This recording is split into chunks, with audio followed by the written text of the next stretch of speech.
विमल, पोलो, जोबा केसरी, हर पल मनाओ केसरी त्योहार। प्रणाम, मैं गरिमा सिंह। आज शुरुआत में कुछ तस्वीरें आपको दिखाऊंगी जिनमें हवन हो रहा है, यज्ञ किए जा रहे हैं, पूजा प्रार्थनाएं चल रही हैं, अनुष्ठान हो रहे हैं और मन्नतें मांगी जा रही हैं। और ये सब किसके लिए हो रहा है? The great friend of India Donald Trump की मन्नतें क्या हैं? कि राष्ट्रपति बन जाएं डोनाल्ड ट्रंप, अमेरिका के दोबारा चुनाव जीत जाएं, ताकि भारत और अमेरिका मिलकर, दुनिया की दो बड़ी शक्तियां, दो बड़ी ताकतें मिलकर सफलता का एक नया झंडा, एक नई इबारत लिख सके, नया झंडा गाड़ सके। भाई लगातार हर मौके पर यह प्रोजेक्ट किया गया कि डोनाल्ड ट्रंप और प्रधानमंत्री नरेंद्र मोदी बहुत अच्छे दोस्त हैं। भारत आए थे जब डोनाल्ड ट्रंप, तो भी यही कहा गया, the great friend of India. अब दरअसल यही ग्रेट फ्रेंड ऑफ इंडिया दूसरे कार्यकाल में राष्ट्रपति तो बन गए, चुनाव भी जीत गए, लेकिन दूसरे कार्यकाल में भड़के इस कदर हुए हैं कि लगातार और बार बार ऐसी जबान भारत के लिए इस्तेमाल कर रहे हैं जिस पर कड़ा विरोध दर्ज कराया जाना बड़ा जरूरी है।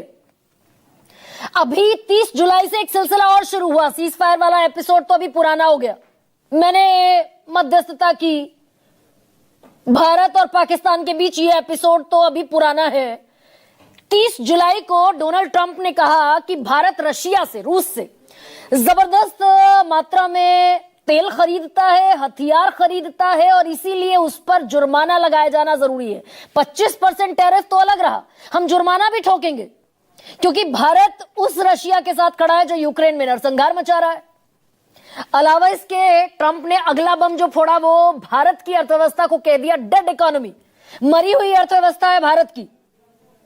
अब ये साहस, ये बल्कि दुस्साहस ट्रंप कैसे कर पा रहे हैं कि भारत की इकोनॉमी को डेड इकोनॉमी कहकर निकल जाए, और एक और चुटकी लेते हुए भी दिखे, तंज करते हुए दिखे भारत पर, मजाक बनाते हुए दिखे भारत का, कि हम पाकिस्तान के साथ मिलकर ऑयल रिजर्व तलाशने की कोशिश में जुटे हुए हैं और हो सकता है भविष्य में इतना तेल आ जाए पाकिस्तान के पास। पाकिस्तान के पास इस वक्त तेल का, भारत के मुकाबले, तेल के भंडार में भारत के मुकाबले पाकिस्तान का दरअसल कहीं नहीं ठहरता पाकिस्तान।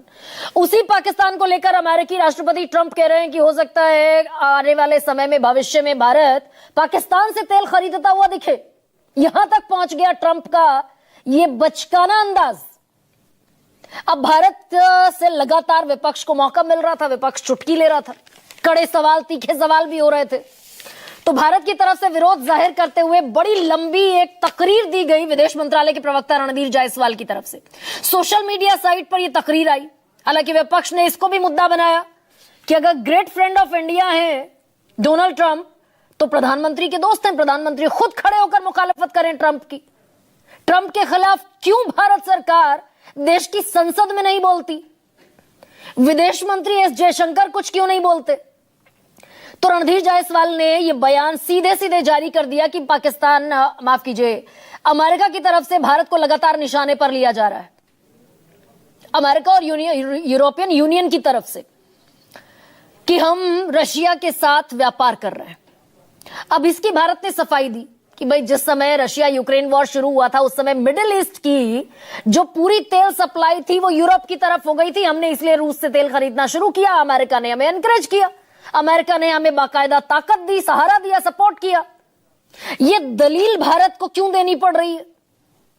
अब इसके बाद भारत ने कुछ और बातें भी, कुछ असलियत और सच्चाई भी सामने रखी कि जो रशिया के साथ व्यापार करने पर अमेरिका हमें धमकाता हुआ दिख रहा है, वो तो खुद रशिया के साथ व्यापार कर रहा है।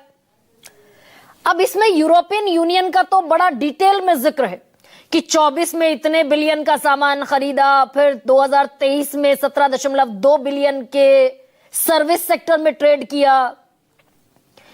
अमेरिका पर मात्र 2 लाइन है, where the United States is concerned, और जहां तक अमेरिका की बात है तो अमेरिका भी यूरेनियम हेक्साफ्लोराइड खरीदता है अपने न्यूक्लियर पावर प्लांट के लिए, न्यूक्लियर इंडस्ट्री के लिए, और पैलेडियम खरीदता है अपनी इलेक्ट्रिक व्हीकल इंडस्ट्री के लिए, फर्टिलाइजर भी खरीदता है, केमिकल भी खरीदता है। अब भारत ने यहां 2 लाइनों में साफ कर दिया कि भारत को टारगेट करना गलत भी है, बेवजह भी है, अनजस्टिफाइड है, अनरीजनेबल है। हम हर दूसरी बड़ी अर्थव्यवस्था की तरह भारत भी दूसरे जितने भी नेशनल इंटरेस्ट में इकोनॉमिक सिक्योरिटी के कदम है हम उठाते रहेंगे। और हमने रशिया से तेल इसलिए खरीदा क्योंकि ये हमारे बाजार में सस्ता तेल उपलब्ध कराता। अब इस पर भी सवाल है, लेकिन जब भारत ने अपना इतना कड़ा एतराज जाहिर कर दिया, साफ कर दिया, बेवजह है, गैर जरूरी है, गलत है, जो भी टारगेट कर रहा है अमेरिका भारत को, डोनाल्ड ट्रंप फिर बाज नहीं आए। अब भाई यहां डोनाल्ड ट्रंप को एक फुल स्टॉप लगा देना चाहिए था कि भाई पूरी तरीके से ड्यूअल स्टैंडर्ड पर खेल रहे हैं डोनाल्ड ट्रंप, मजाक चल रहा है। यह खुद रशिया से सामान खरीद रहे हैं, केमिकल खरीद रहे हैं, फर्टिलाइजर खरीद रहे हैं, हमें धमकी दे रहे हैं, हमें हुल दे रहे हैं।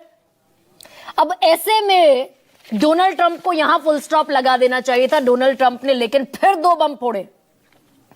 डोनाल्ड ट्रंप ने कहा कि अभी तक तो 25% टैरिफ की बात थी, अब मैं और ज्यादा टैरिफ लगाऊंगा, क्योंकि भारत ना सिर्फ तेल खरीदता है बल्कि ओपन मार्केट में उसे बेचता है कई गुना मुनाफे पर, और उस रशिया से तेल खरीदता है जिसने भीषण नरसंहार मचाया हुआ है यूक्रेन में। और अब दवाइयों पर भी आ गए डोनाल्ड ट्रंप। भारत अपनी दवाइयों को सबसे ज्यादा बेचता है अमेरिका को। अब डोनाल्ड ट्रंप 25% से पहुंच गए 250% पर, कि दवाइयों पर आने वाले वक्त में हम 250% टैरिफ लगाएंगे, इस तरह बौखलाए हुए हैं डोनाल्ड ट्रंप। अब इससे हमारा भारत का नुकसान क्या है? बहुत सीधी सी सरल जबान में आपको बता देती हूं। अगर डोनाल्ड ट्रंप भारत के सामान पर टैरिफ लगाएंगे, टैक्स लगाएंगे, हमारा सामान अमेरिकी बाजार में महंगा होगा, खरीदार कम मिलेंगे, चीजें कम खरीदी जाएंगी, तो भारत की कंपनियां मैन्युफैक्चरिंग कम करेंगी। मैन्युफैक्चरिंग कम करेंगी तो कंपनीज इधर बंद भी होंगी, क्योंकि घाटा होगा कंपनीज को। घाटा होगा तो कंपनीज बंद होंगी, कंपनीज बंद होंगी तो फिर बेरोजगारी भी फैलेगी। जीडीपी पे भी बताया जा रहा है 72,000 करोड़ रुपए का संकट पैदा होगा। बेरोजगारी बेतहाशा बढ़ेगी, जीडीपी पर असर पड़ना शुरू होगा। अब ये सारी चीजें इसलिए बहुत ज्यादा इंपॉर्टेंट हो जाती हैं क्योंकि हम टॉप 10 जिन देशों के साथ, थोड़ा सा ट्रिकी है ये मामला, जिन टॉप के 10 देशों के साथ भारत व्यापार करता है उनमें इकलौता देश है अमेरिका, जिसके साथ व्यापार पर हमें फायदा होता है। बाकी 9 देश ऐसे हैं जिनके साथ हम घाटे में व्यापार करते हैं। घाटा है, और जबरदस्त घाटा है। सिर्फ अमेरिका, जैसे मैंने कहा, चीन के साथ तो हम जबरदस्त व्यापार घाटे में हैं, यूएई के साथ, Russia, Saudi Arabia, Singapore, Iraq, Indonesia, Hong Kong, South Korea, इन 9 देशों के साथ हम घाटे में व्यापार करने को मजबूर हैं। सिर्फ अमेरिका से फायदा होता है। 11 लाख करोड़ का हम व्यापार करते हैं, 7.35 हजार करोड़ हम वहां बेचते हैं, और 3.46 लाख करोड़ हम वहां से मंगाते हैं। तो कुल मिलाकर अगर अमेरिका भी बिदक गया, ऐसे शब्द का मैं इस्तेमाल कर रही हूं क्योंकि कई दौर की बातचीत हो चुकी है, अभी तक कोई हल नहीं निकला, और अगर अमेरिका भी ले देकर चला गया व्यापारिक साझेदार के तौर पर, 25% टैरिफ एक तरफ, 250% एक तरफ, तो यानी क्या हम इस व्यापार घाटे को सहने की स्थिति में है क्या? और ट्रंप ने धमकियों का जो एक रेला है वो चला रखा है, भाई ब्रिक्स से भी निकल जाओ, और वो चाहता है कि हम अपना एग्रीकल्चर सेक्टर जो है, कृषि क्षेत्र भी खोल दें, फसलों में भी खोल दें, फसलों को भी, फसल व्यापार को भी, और अमेरिका की गायों का दूध, डेयरी प्रोडक्ट भी अमेरिका के जो बने वहां पर, उनके लिए भी अपना बाजार खोल दें, तो हमारे किसान क्या करेंगे? ये तो सब मारे जाएंगे। अब एक बड़ा दौर शुरू होने वाला है। ट्रंप कह रहे हैं 24 घंटे के भीतर टैरिफ लगाऊंगा।